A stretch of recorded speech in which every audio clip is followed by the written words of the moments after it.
धन मिलेगा, उससे शरीर पोषण होगा, परिवार का पोषण होगा, वो बात अलग है। लेकिन हम केवल जीने के लिए मनुष्य थोड़ी बने। हमारा एक कर्तव्य है, हम राष्ट्र सेवा में, हम एक डॉक्टर बने तो हजारों की जिंदगी बचाएंगे, मास्टर बने तो हजारों को पढ़ा लिखा कर।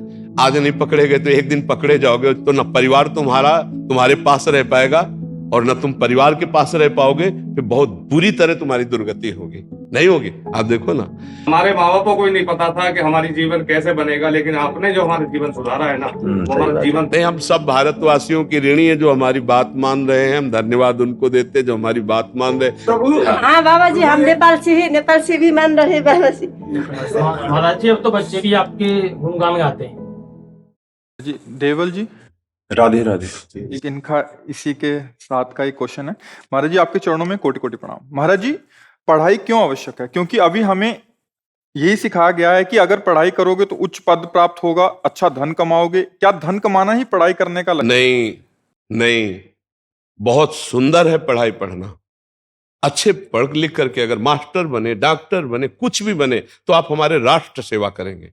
धन तो एक गौड़ विषय है, गौड़ का मतलब दूसरे नंबर का विषय है। धन मिलेगा, उससे शरीर पोषण होगा, परिवार का पोषण होगा, वो बात अलग है। लेकिन हम केवल जीने के लिए मनुष्य थोड़ी बने। हमारा एक कर्तव्य है, हम राष्ट्र सेवा में, हम एक डॉक्टर बने तो हजारों की जिंदगी बचाएंगे, मास्टर बने तो हजारों को पढ़ा लिखा कर। अपने लोग स्कूले में तो पढ़े हैं ना, तो राष्ट्रपति और प्रधानमंत्री कहां पढ़े? स्कूले में तो पढ़े हैं ना। तो अगर मास्टर बनेंगे तो तुम्हारे स्कूल से पता नहीं कौन कौन पढ़कर क्या क्या बनेगा।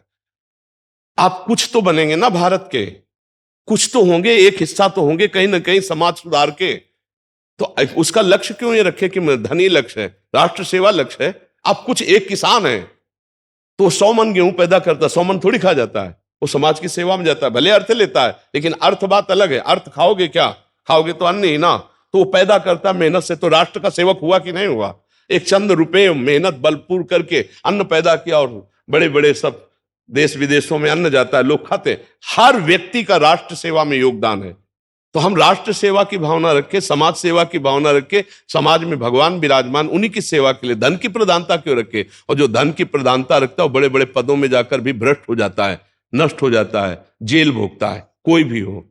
आज नहीं तो कल जब तुम्हारी बात खुलेगी तो तुम्हारा पोजीशन नष्ट हो जाएगी, तुम्हारी इज्जत नष्ट हो जाएगी, तुम्हारी पदवी नष्ट हो जाएगी, है नहीं हो जाएगी।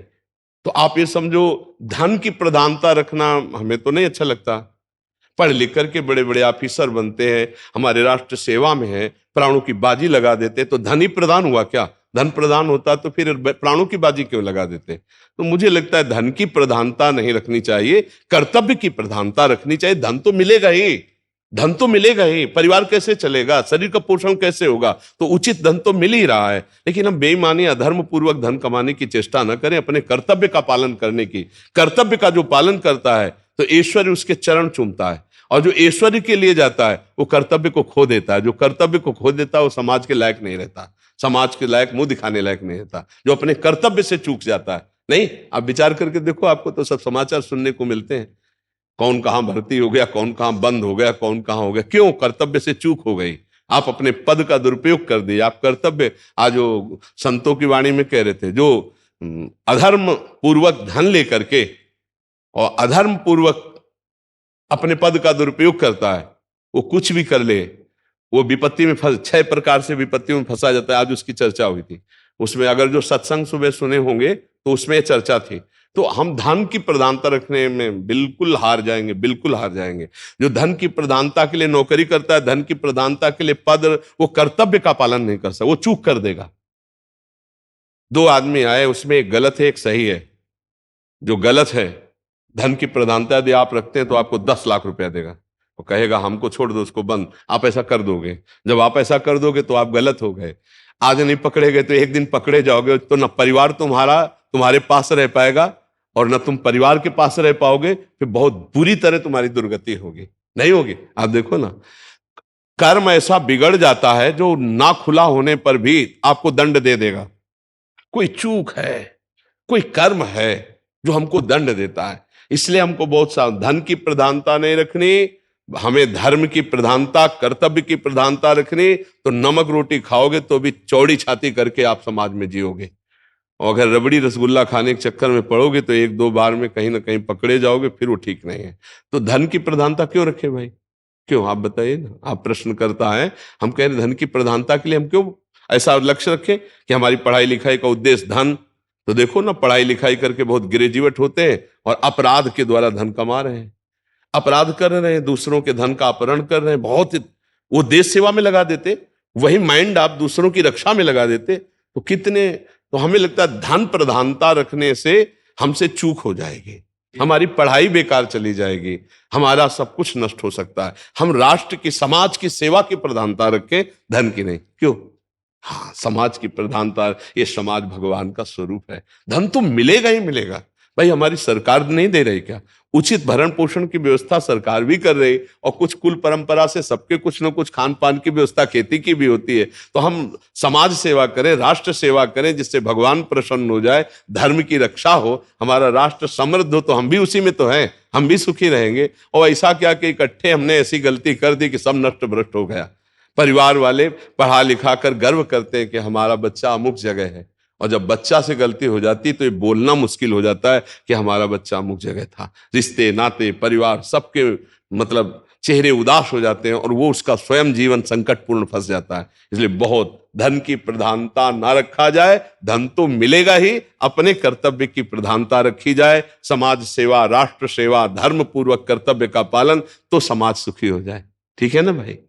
हाँ, ये नौजवान सब भाई इस बात पर ध्यान दे, धन का महत्व रखने से हानि हो जाएगी। धन का महत्व है ना, तो ना जीव का महत्व रह गया, ना समाज का। धन की जहां महत्ता, मुझे लगता है वहां गलती हो ही जाएगी, वहां हमसे त्रुटि हो जाएगी। अगर धर्म का महत्व है तो बात बन जाएगी। तो ऐसे आदमी का जीवन नरक हो जाता है, जिसके अंदर धन धन केवल धन चाहिए, वो निश्चित पतित हो जाता है। धर्म और कर्तव्य और राष्ट्र सेवा, ये सुख का समय, ये हमारी सुख की समझ है, इसी से हम सुखी होंगे। देखो, कोई भूखा हो, उसको रोटी पवा के देखो, एक दिन तुम भूखे रहो तो देखो कैसा लगता है। सच्ची बात, तुम अच्छे अच्छे पदार्थ पाकर उतना सुखी नहीं होगे जिस दिन तुम किसी भूखे का पेट भर दोगे और तुम भूखे रहोगे। उस दिन तुम्हें जो आनंद मिलेगा वो अच्छे अच्छे पदार्थ पाने से नहीं मिलेगा। इसलिए बहुत पर उपकार परहित सरिस धर्म नहीं भाई, ये सब भगवान के स्वरूप है। जिसको जो कर्तव्य मिले अपने कर्तव्य का पालन करो, भगवान प्रसन्न हो जाएंगे। तो सबसे बड़ा धन है संतोष धन।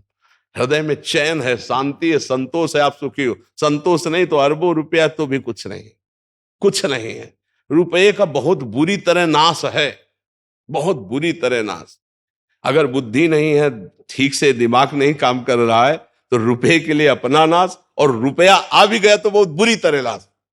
अगर हम ये ध्यान दें कि हमारे भारत में कितने ऐसे गरीब लोग हैं जिनको चैन से भोजन भी नहीं मिलता है।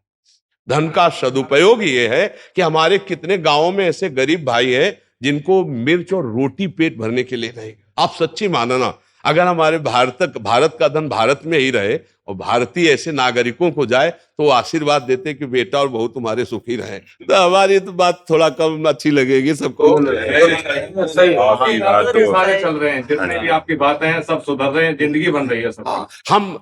हम यही चाहते हैं। हमारे माँ बाप को ही नहीं पता था कि हमारी जीवन कैसे बनेगा, लेकिन आपने जो हमारा जीवन सुधारा है ना, वो हमारा जीवन। नहीं, हम सब भारतवासियों की ऋणी है जो हमारी बात मान रहे हैं। हम धन्यवाद उनको देते हैं जो हमारी बात मान रहे। आप सब हमारा बड़ा सहयोग करें। आज सत्संग में भी कहा, हम सबको प्रणाम कर रहे हैं कि इस कलिकाल में ऐसी मलिन अवस्था में आप एक संत की बात मान रहे हैं, आप बाबा जी की बात। जीवन ये है कि हमने क्या कर्म करेंगे जो आप जैसे हमारे धन महाराज जी मिले, जो हमारा जीवन सुधर गया। नहीं, वो भगवान की विशेष कृपा है कि हमने क्या कर्म किए होंगे कि हमारे भारतवासी बात मान रहे, बस इतनी बात है। हाँ बाबा जी, हम नेपाल से भी मान रहे बाबा जी। महाराज जी, अब तो बच्चे भी आपके गुणगान गाते हैं। बस हम श्री जी की, ठाकुर जी की, गुरु जी की कृपा है कि जितने दिन शरीर रहे हमारे भारत की सेवा में रहे। शरीर हमारा बस भारतवासियों की सेवा में, विश्व सेवा में है कि सबका मंगल हो, सबका। अच्छा देखो, अगर हम जरा भी स्वार्थ बुद्धि रख लें तो अभी प्रभाव खत्म हो जाएगा। ध्यान रखना, ये केवल आपके मंगल के लिए है, कोई स्वार्थ बुद्धि नहीं है। इसीलिए आप देखो, पशु भी अपना हित हित जानता है, मनुष्य तो जानता है ना। चालबाजी छुपती नहीं है और प्रेम भी नहीं छुपता, दोनों बातें। तो ऐसे ही भलाई और बुराई सबको ज्ञान है। तो आज जो हमारे भारतवासियों का कुछ भी परिवर्तन हो रहा है तो गुरु प्रताप से केवल अंदर लक्ष्य यही है कि सबका परिवर्तन हो जाए, सब सुखी हो जाए, इसीलिए परिवर्तन हो रहा है। अगर इतना भी स्वार्थ होता, स्वार्थ की गंध भी होती, तो ये परिवर्तन नहीं होता। प्रवचन तो लाखों प्रकार से हो रहा है, लेकिन परिवर्तन तभी होता है जब केवल आपके कल्याण के लिए प्रवचन हो, जब मन वचन कर्म से पूरी साधना करके हम ये चाहते हैं हमारे भारतवासियों का कल्याण हो, इनका मंगल हो। हाँ, सबका मंगल हो, सब सुखी रहो और गंदे आचरण छोड़ो, गंदे आचरण छोड़ो, इसी में परम मंगल है। ये जो गंदे आचरण है आपके जीवनी शक्ति को नष्ट कर रहे हैं। आपकी श्वासें बहुत कम हैं और बहुत कीमती हैं। 50 वर्ष की कमाई हुई संपत्ति से 5 श्वासें भी नहीं खरीद सकते। ऐसी श्वासों में यदि राधा राधा कृष्ण कृष्ण बोलते हुए अपने कर्तव्य कर्म को करो तो परलोक भी बन जाएगा और ये लोक भी अच्छा हो जाएगा। तो इसलिए नहीं, नशा मत करो, गंदी बातें मत करो, अच्छे मनुष्य जीवन अच्छाई के लिए मिला, दूसरों को सुख प्रदान करो और राधा राधा नाम जप करो, भगवान नाम जप करो, इसी में सबका मंगल है।